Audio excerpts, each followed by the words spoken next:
Thanks for being part of the Intuition Revolution. I'm your host, Kim Chestney, and we are here today to talk about intuition and how it crosses over into our health and well-being. I am thrilled to have a special guest with us today who's going to tell us all about living healthy from our heart. Dr. Suzanne Steinbaum is a nationally renowned cardiologist and the author of Dr. Suzanne Steinbaum's Heart Book, Every Woman's Guide to a Heart Healthy Life. She is a national spokesperson for the American Heart Association's Go Red for Women, and her work has been featured on Good Morning America, The Today Show, Dr. Oz, Time Magazine. You know, I could list the ones she hasn't been on shorter than all the ones she has, so many. Her explanation for life balance, success, healing, and ultimate happiness is simply described as living from the heart. So wonderful to have her here today to talk with us about heart-centered living. Welcome, Dr. Suzanne. Thank you.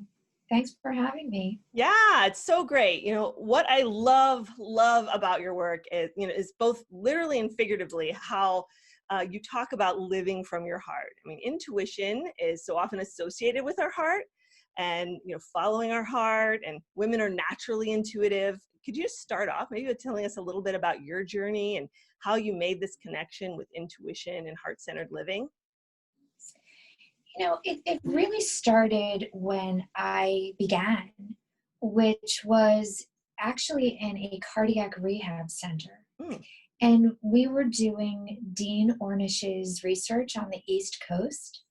And we were seeing at this time, using stress management and group support and exercise and nutrition, that there was such a connection between the mind and the body, and how people related to their environment and to each other and to themselves played a role in really how well they became and their overall health.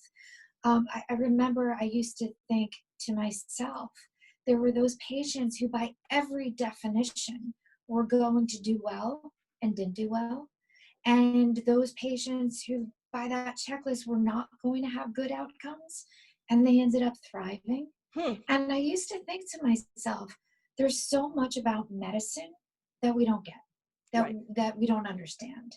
That how do you figure that out? That the person that's supposed to do well doesn't, and the one who's not supposed to do well does, and that really became sort of the first time I realized that the intangible is the most important piece to health.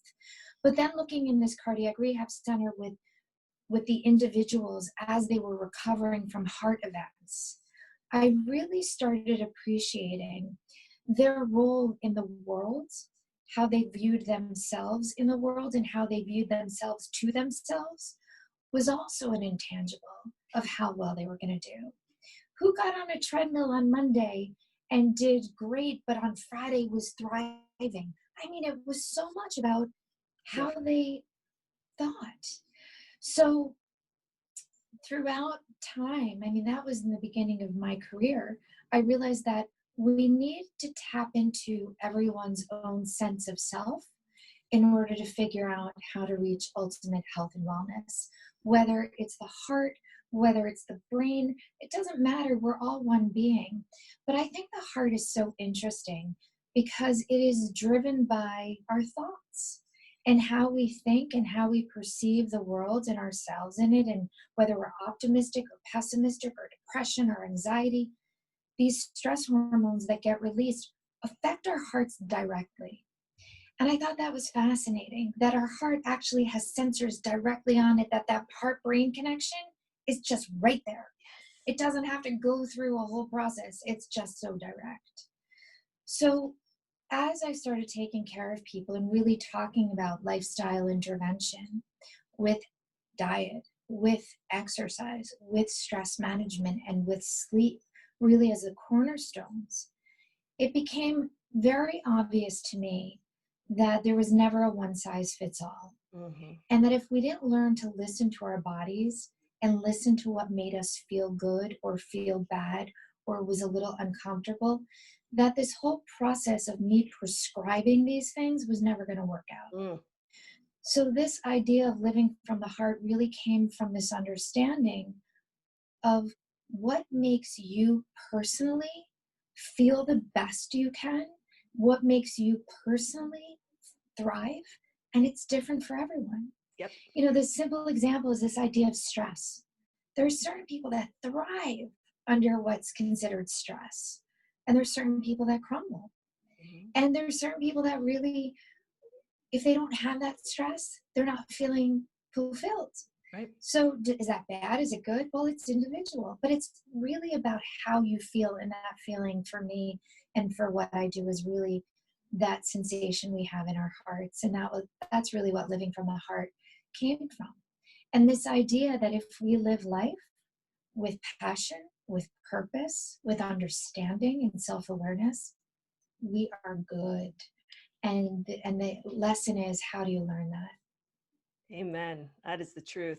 And just hearing you say these things, it all just so resonates so deeply, with what we're talking about with, intuition being connected to that heart, because, our intuition is really that really unique and personal relationship that we have with ourselves, right? Our intuition tells us what's best for us, not the world, not, like you said earlier, not a prescription.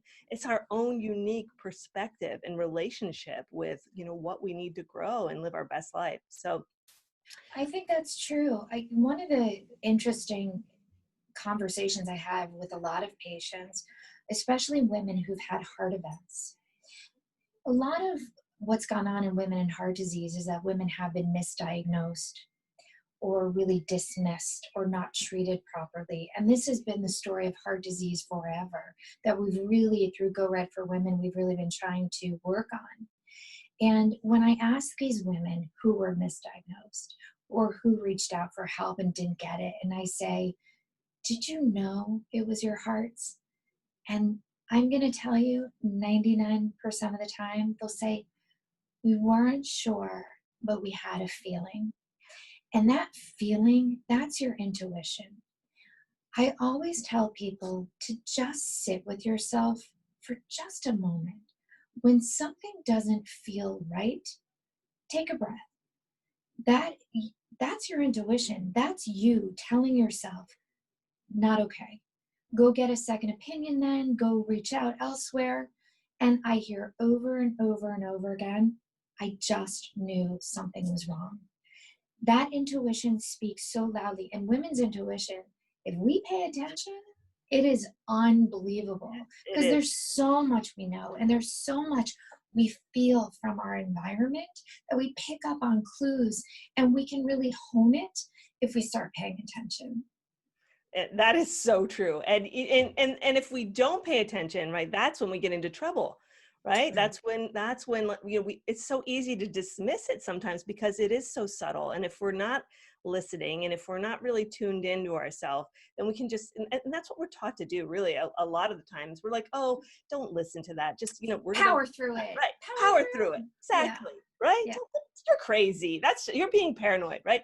But, part of this whole thing with, this intuition revolution, I always like talk about, is just, we need to own our intuition and stand by it. And when these things happen and we have these feelings, we have to honor them and trust them and not be afraid to take a chance on them. Right. And in your case, what you're talking about is so important because literally your life could depend on it. Right. Absolutely. Nobody is inhabiting our bodies except us. And that makes this journey in life very, very unique. Mm-hmm. Nobody can tell you what you actually feel like but you. And that's powerful and empowering and should not be dismissed. So when we really talk about health and wellness, it's a personal journey. There's always this idea of, in medicine, the algorithms and how we diagnose. And all of these things are very, very important for us to really come up with a proper diagnosis. It's essential that we go through the steps of symptoms and how often they happen and the duration of them and where they're located. And we go through this thought process. But no matter what, no matter how much you rely on your doctor to give you information and guidance, you know your body. And so how you communicate what you're feeling inside becomes something that I wish everyone would learn. Mm-hmm. The language of feeling, that language of your intuition, how you translate who you are internally to the outside world to get the help you need. that becomes the interesting process.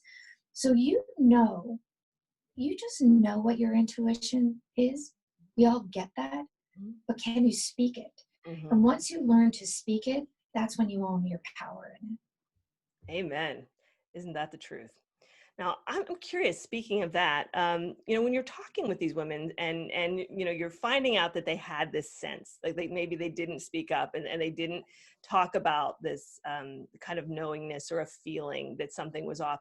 Did they ever explain or talk about what kind of sense they had? Like what it felt like for them? Was it just sort of like, was it a knowing or was it a feeling, or do they have any kind of specific explanations of what they knew? I think they felt that it was something that was heart related. They knew what they were being told wasn't accurate. It felt deeper. It felt more significant than what they were being told. A lot of them on the sly went online and Googled it. And, they kind of read about it and they were like, oh, this is me, but not in the anxious sort of way, but in the knowing sort of way. And I think that what I hear mostly is that they just knew. They just knew. Yeah, and that's so important. Really just honoring that when you have that knowing, because we think we're making it up so much. And what advice do you have to people who are struggling with medical issues, or this sort of confusion of not being able to diagnose something, and they want to talk with their doctors, but they're not sure of how to approach it or how to speak their truth? So it's a couple of things. I think that when you really have a sense or a knowing or an understanding that something's wrong, and you try to get help, if you are not getting help from the person in front of you, it's okay to get a second opinion. I mean, we try on multiple pairs of shoes before we buy what we want. Yes, If we do that for that, we certainly can do that for our health, right? absolutely. And I always say to all women, if you think something's wrong, you think you're having a heart attack, an event, go to the hospital. So many women will say, oh, I don't want to go. I could be wrong. So what? Right. I mean, as an ER person, doctor who worked in an ER, we have to be there anyway. Just show up. We're there. That's our job. And the worst case scenario is you're wrong. Women are so sweet in general. They'll say, I didn't want to bother anyone. I didn't Right. want to be wrong. Oh, I didn't want to make a big deal. worst. I didn't want to worry Yes. anyone. All of that said, who cares? Just go. Right. Just go. Right. That's how we get into so much trouble. That like, oh, I just, self-effacing stuff, right? Yeah. Who cares? Better safe than sorry. The same thing applies to any kind of situation. Oprah always talks about how, women always have a sense when something's off before something Yeah. happens in a dangerous situation, but you want to be nice. You don't want, Yeah, you it's don't want to rock the okay. boat, Right. right? Right. But we're sort of, it's ingrained in us, in our nature. But I love that you talk about this idea of just, take a chance on yourself. And what's the worst that's going to happen? Whatever you say. You're wrong. Who Right, you're cares? wrong. And Whatever. yeah, it's better to be wrong than to go down the wrong path when, you could have listened to your intuition earlier. Right. So I want to switch gears just a little bit, but I want to ask you about this because I think it's so interesting that you're on the scientific advisory board for the David Lynch Foundation for Oh, Transcendental Meditation. So yeah. I'm really also intrigued in how, this role of transcendental meditation, because it really also ties in with intuition. We're talking about our heart and we're talking about rising above. And I'm just curious in your life, how you connect these different parts. So it all started, and I always forget what year it was exactly, but I think from what they were telling me, it might have been 2008, maybe around there, when the stock market started to crash.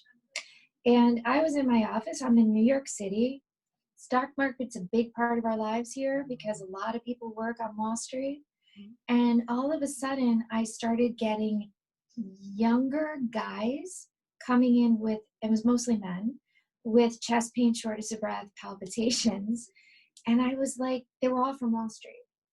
And being an observer, I was like, what's going on Wall Street?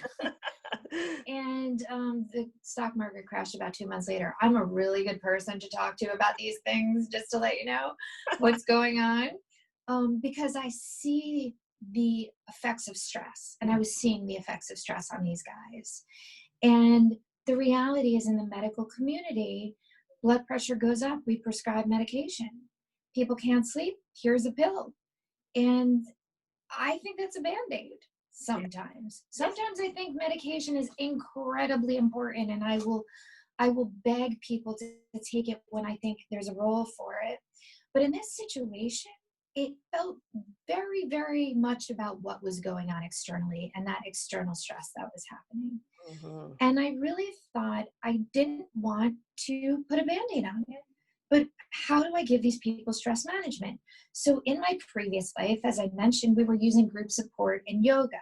Imagine saying to a Wall Street guy, again, they were all guys at the time, working 18 hours a day, thinking that their whole world was going to crash. Excuse me, you need group support and yoga. That was not happening. It was not happening. But I had heard about transcendental meditation, and in fact, there were studies that were funded by the NIH. These are governmental studies that, they have to be hardcore in order to get funding.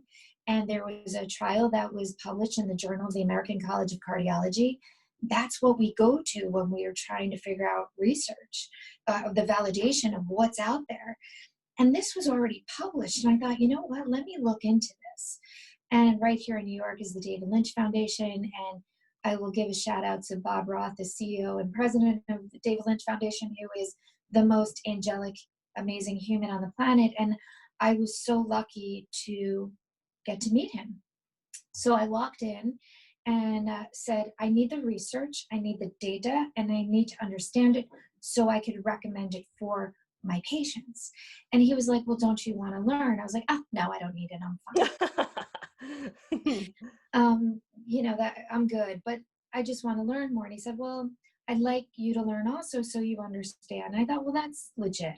Mm-hmm. And so I spent 3 days learning TM with Bob, which was really an academic and eye-opening experience. During that process, I was reading the research, looking at brain EEGs to assess the brain waves, looking at blood pressure studies and heart disease trials, and really started to understand the power of this. So I immersed myself in getting what was happening physiologically, and then going through the learning process and committed to actually doing it. What I did not anticipate was the effect it was going to have on me. Mm-hmm. And what started happening to me personally was this sense of calm, and this sense of being hyper-focused and being able to see all these patients all day long and actually have a creative process that was going on because I write. Mm-hmm. And to be able to be a mom and be a full-time cardiologist. Everyone always says, how are you? I'm a single mom too. He's now 13, but at that time it was a little kid and I was running around. They're like, how do you do that? And, I kind of was like, TM kind of helped me with this process of really being able to juggle and not to balance. There's no such thing as balance. I love that. But to really juggle it and to make it possible. And prior to this, it was very manic. It was happening, but I felt like a ping pong ball. Mm-hmm. And then all of a sudden it kind of felt much more grounded, mm-hmm. and much more solid. And I felt much calmer as a person. Mm-hmm. I was not aware I was not calm, which was the interesting thing. I was not aware of how frenetic my life really felt until I started TM. So when I really felt the personal benefits, I was able to say to these patients, listen, stock market is going to crash no matter if you sleep or not. Stock market is going to take a hit no matter what you do. We have to put in something in your life to protect your heart because your blood pressure is going up. We have to give you the tools because no matter what you do, you have no control over this. Right. And so I really started sending people to learn TM and using it on a prescription pad. I'm going to write it out. This is your medication. And what I really started seeing Again, I started with these guys. They were my guinea pigs. Yeah. There was really, and they were tough guys, and they would come in and they would say to me, I think it's working. And I'm like, I won't tell anyone, I think it's helping. And so I really started recommending it throughout the years for all my patients. I've run women in heart disease programs, so I would say 60 to 70% of my patients are women. Women are literally holding up the universe in so many ways. So true. Their own personal universes, their families' universes, every single woman that I see is in that frenetic juggling craziness and trying to keep it all together. And I believe that this stress of life has really been a lot of the reason of this chronic inflammation, heart disease, obesity, diabetes, blood pressure. We have an increased incidence in heart disease in women less than 55 in this country. Wow.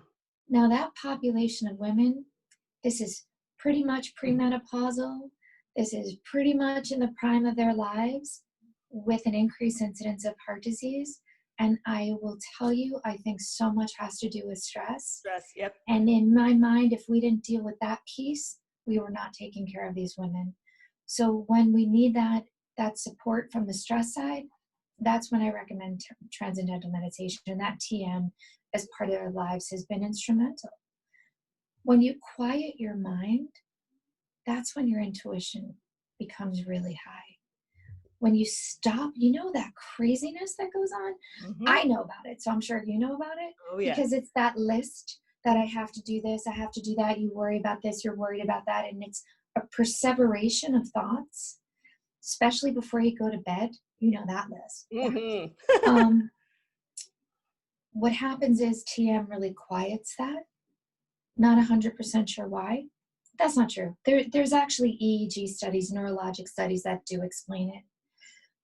When we look at the physiology and the reason why, it's always so profound on the actual sense of what it feels like, but it's really a synchronicity of the brain waves that happens, and we see that through research. That synchronicity of brain waves just allows there to be this sense of calm. Wonderful. And when you have calm, that's when you can, what I say, you can hear. That's the only time you can hear, and you can hear yourself and what you need and what's going on physically. And that's the piece that you're talking about, that intuition piece. Yeah, the stillness speaks, right? It's we get into that place where we become still and quiet so we can actually hear the voice of our inner guidance and our intuition and all of the stuff that it connects us to. That's right.